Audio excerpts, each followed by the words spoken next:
ডুয়ার্স শব্দের অর্থ দরজা বা প্রবেশদ্বার। বছরভর ডুয়ার্সে হাজার হাজার মানুষের ভিড় থাকে। পাহাড়, খরস্রোতা নদী আর জঙ্গলের মেলবন্ধনে মন ভালো করার দিন কাটাতে সারা বছরই প্রায় মানুষ ভিড় করে সেখানে।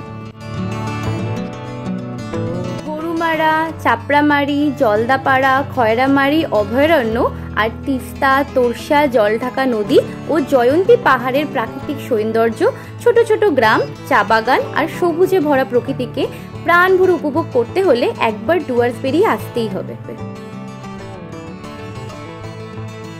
ডুয়ার্সে কখন যাবেন? প্রাকৃতিক সৌন্দর্য উপভোগ করতে সারা বছরই ডুয়ার্স যাওয়া যায়, তবে জুন থেকে সেপ্টেম্বর পর্যন্ত গরুমারা ও জলদাপাড়া জাতীয় উদ্যান বন্ধ থাকে। এবার আসি কিভাবে যাবেন। হাওড়া ও শিয়ালদা থেকে বিভিন্ন ট্রেন যায় প্রতিদিন শিলিগুড়ি অথবা নিউ জলপাইগুড়ির উদ্দেশ্যে।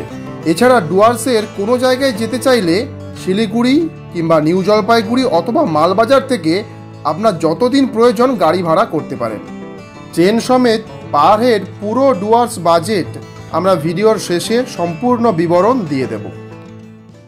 কোথায় থাকবেন?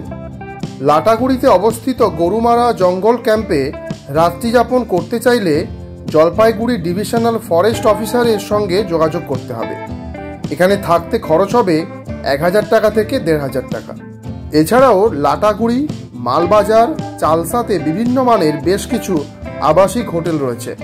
Per head cost including fooding and lodging 1500 টাকা পার হেড।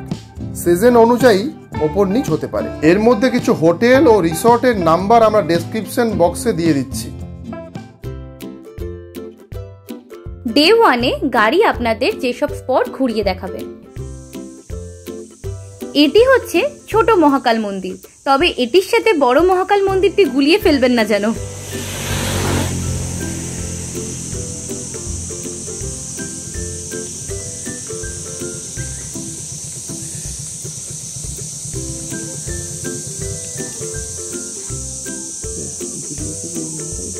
এর পরের ডেস্টিনেশন রকি আইল্যান্ড। সামসিং থেকে দূরত্ব মাত্র 2 কিলোমিটার দূরে মূর্তি নদীর তীরে অবস্থিত এই দর্শনীয় স্থানটি। উপরে ভয়ঙ্কর লোহার ব্রিজ, নিচে চঞ্চল মূর্তি নদী, দারুণ এক দৃশ্য। আমরা এখন আছি রকি আইল্যান্ডে।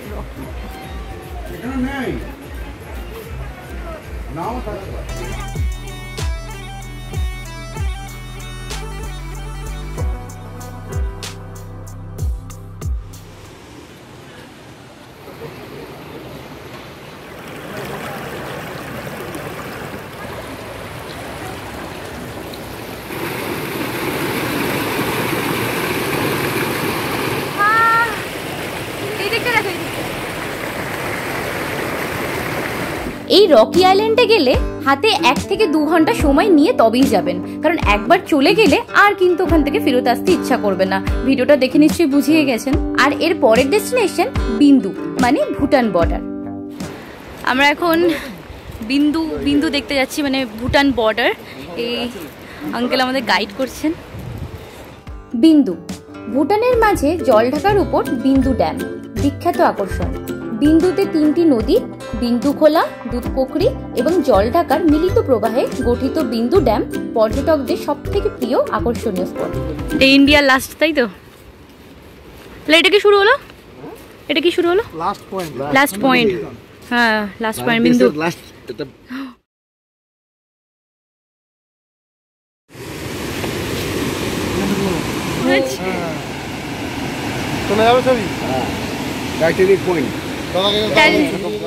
দাদা আমাদের মানে একদম ভুটান বর্ডারে আমাদের ইন্ডিয়াতে এক দোকান রয়েছে দাদার।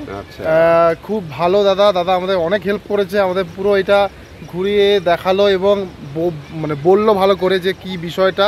আমার খুব ভালো করে বুঝলাম, খুব ভালো লাগলো দাদা। মন থেকে করেছে দাদা, এখানে কোনো লাভ নেই, কিছু নেই, তার মন থেকে করেছে, খুব ভালো লেগেছে। থ্যাংক ইউ দাদা। আপনারা ভালো থাকুন। আমরা এখানে বসে এখন চাউমিন খাচ্ছি আর ভিউ ইন্ডিয়া, ওইটা ভুটান। হ্যাঁ, ওইদিকে ভুটান দেখছি বসে বসে। তো ওই লোকটা ওখানে বসে বসে ফিশিং করছে, ধরতে পারলে গো টু জেল। ওইদিকে কি ফিশিং করে জেল? ও এইদিকে নয়, না এদিকে তো ইন্ডিয়া থেকে করছে। তুমি একটু ফিশিং করবে না? नहीं इन्होंने खाना बनाया, बहुत ही अच्छा बनाया खाना इन्होंने। हाँ, अब अभी बोल दीजिए दर्शकों को आप ही बोल दीजिए आने को। हमारा बिंदु पे आइए। हाँ, हमारा होटल है, यहाँ पर राइस सब अवेलेबल मिलता है, momo, chowmein, rice, veg rice, chicken rice, fish, यहाँ का जल ढका का फिश, जल ढका का फिश, फेमस फिश।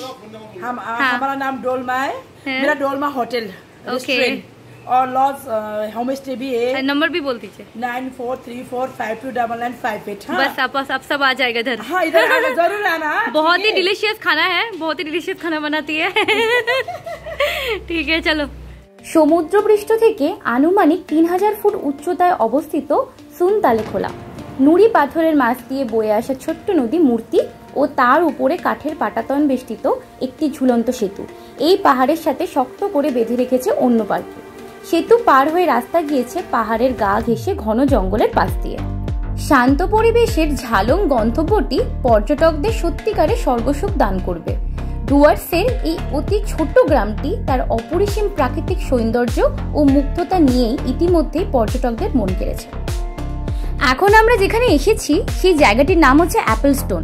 তবে হ্যাঁ, এখানে কিন্তু একটা খুব ভালো রেস্টুরেন্টও রয়েছে, সেখানে কিন্তু দারুণ দারুণ ইয়াম্মি খাবার পাওয়া যায় খুব কম বাজেটে। তো আপনারা গিয়ে কিন্তু সেখানে ট্রাই করতে পারেন। কিন্তু এখানে যেটা ফেমাস সেটা হচ্ছে এই পাথরটা, যেটাকে দেখতে একদম অ্যাপেলের মতো। আপনারাই দেখুন।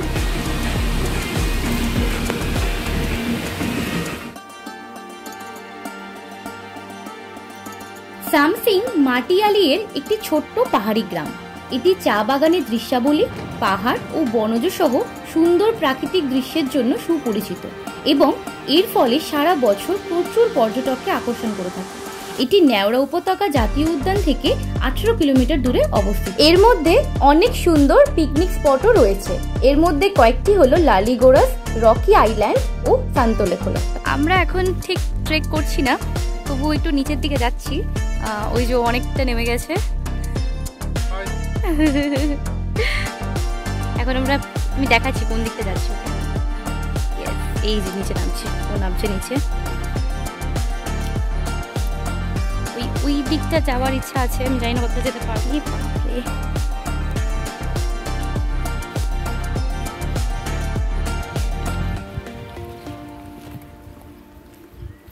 আমাদের 7 পয়েন্টের লাস্ট ডেস্টিনেশন হচ্ছে মূর্তি। মূর্তি হচ্ছে কোনো জায়গার নাম নয়, এটা হচ্ছে একটা ছোট্ট নদী। যদিও এখানে কিন্তু কম জল থাকে না, এখন একটু কম জল রয়েছে, বাট অন্যান্য সময় কিন্তু এখানে ভরপুরটা জল থাকে।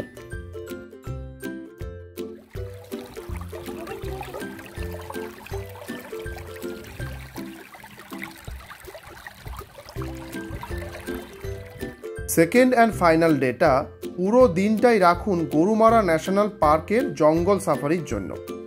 এখানে অফলাইন এবং অনলাইন দুইভাবেই টিকিট বুকিং করা যায়। তবে সাফারির সময়ের আধ ঘন্টা আগেই কিন্তু গন্তব্যে পৌঁছে যাবেন এবং আইডি প্রুফ সাথে রাখবেন। আর এইভাবেই শেষ হবে আপনার 2 রাত 3 দিনের ডুয়ার সফর। 2 রাত 3 দিনের এই সফরে প্রথম দিনটা তোমরা কোনো সাইট সিন রাখবে না। প্রথম দিন রিসর্টে ফিরে তোমরা একটু রেস্ট নিয়ে চারপাশটা একটু ঘুরে দেখবে। কাছাকাছি বাজার, মালবাজারে একটা পার্ক রয়েছে, ওটা একটু ঘুরে দেখবে। দেখে ডুয়ার্সের প্রত্যেকটা রিসর্টে বিকেলবেলা সাঁওতাল নাচ এবং বারবিকিউ চিকেন হয়, তো ওই সন্ধেটা একটু উপভোগ করে নেবে এবং তাড়াতাড়ি ডিনার সেরে ঘুমিয়ে পড়বে। নেক্সট ডেতে ফার্স্ট মর্নিংয়ে উঠে 7 পয়েন্টের জন্য বেরিয়ে পড়বে। আর তাড়াতাড়ি সেভাবে ড্রাইভারকে বলে রাখবে। নেক্সট ডেতেও তোমরা তাড়াতাড়ি ঘুম থেকে উঠে জঙ্গল সাফারির জন্য বেরিয়ে পড়বে। মাথায় রাখবে জঙ্গল সাফারি কিন্তু 3টে স্লটে হয়। কোন স্লটে তোমাদের বেটার হবে সেটা কিন্তু আগে থেকে ভেবে ডিসাইড করে টিকিট কেটে রাখবে। এবং এই জঙ্গল সাফারিটা কমপ্লিট করতে কিন্তু 2 থেকে 3 ঘন্টা সময় লাগে। তারপর লাঞ্চ সেরে তোমরা কিন্তু 5:30 কাঞ্চনকন্যা এক্সপ্রেস ধরার জন্য রেডি হয়ে যাবে। এবার আসি বাজেটের দিকে। ট্রেনের কিন্তু আপনার যাতায়াত ভাড়া পড়বে এটা জন প্রতি হিসাবে 640 টাকা করে। এবার উপর নিচ হতে পারে সিজন ওয়াইজ। আর হোটেলের ক্ষেত্রে 2 রাতের ভাড়া পড়বে 1000 টাকা যদি শুধুমাত্র লজিং হয়, আর ফুডিং হলে এই ভাড়াটাই ডবল হয়ে যাবে।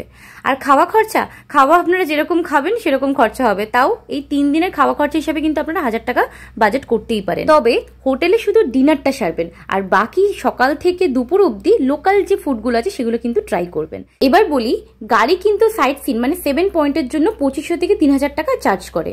দুজনের ক্ষেত্রে কিন্তু এই একই রকম ভাড়া হয়, কিন্তু আপনাদের টিম মেম্বার যদি 6 জনের হয় তাহলে কিন্তু এই ভাড়াটা কমে যাবে, না হলে কিন্তু জন প্রতি খরচা পড়বে 1250 টাকা। তাহলে যেটা দাঁড়ালো এই 3890 টাকাতে আপনারা কিন্তু পুরো ডুয়ার্সটা ঘুরে আসতে পারবেন। তবে একটা কথা বলি, ডুয়ার্সে কিন্তু এই জায়গাগুলো ছাড়াও অনেক ঘোরার জায়গা রয়েছে, তবে সেগুলো যদি ভালোভাবে উপভোগ করতে হয় তবে কিন্তু একবারে প্ল্যান না করে মাঝে মাঝে 2-3 দিনের ছুটি নিয়ে কিন্তু আরামসে ঘোরা যায় আর ভালোভাবে উপভোগও করা যায়। একবারে প্ল্যান করলে কিন্তু এতটা উপভোগ করা যাবে না। তো আমি সাজেস্ট করব যে মাঝে মাঝে প্ল্যান করবেন, এতে আপনার পকেট ফ্রেন্ডলিও হবে, বাজেটটা কম হবে অ্যাকচুয়ালি।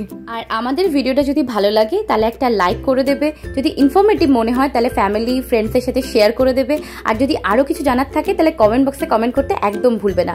আর এতটা দেখছি যখন একটা সাবস্ক্রাইব তো বানতা হয়, তাই না? খুব শিগগিরই ফিরে আসবে নতুন নতুন অনেক ভিডিও নিয়ে। তো কিপ ওয়াচিং আর টাটা। আর হ্যাঁ, যদি সাবস্ক্রাইব করে থাকো তাহলে কিন্তু অনেক অনেক ভালোবাসা। খুব ভালো থেকো, বাই বাই।